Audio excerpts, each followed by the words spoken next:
L'islam c'est trop dur, trop de restrictions, on ne peut rien faire, c'est que des interdits. Vraiment?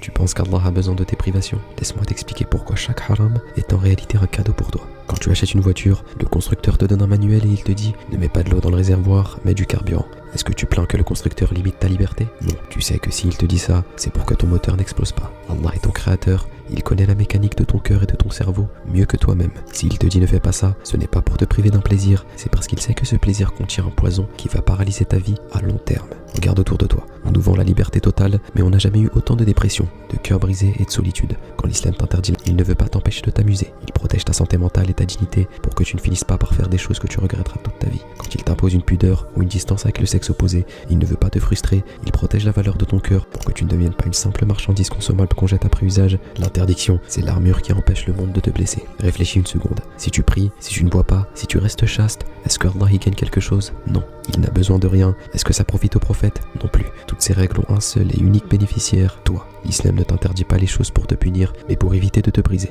Allah dit « Ô mes serviteurs, si les premiers et les derniers d'entre vous s'unissaient pour être aussi malfaisants que le cœur de l'homme le plus pervers, cela ne diminuerait en rien mon royaume. Tes péchés ne tachent pas sa grandeur, ils ne tachent que ton propre destin. S'il t'interdit le mal, c'est par pure miséricorde pour toi. La vraie liberté, ce n'est pas de pouvoir tout faire, c'est d'avoir la force de dire non à ce qui nous détruit. L'islam ne veut pas faire de toi un prisonnier, il veut faire de toi un homme ou une femme libre de ses pulsions. Qu'Allah nous guide.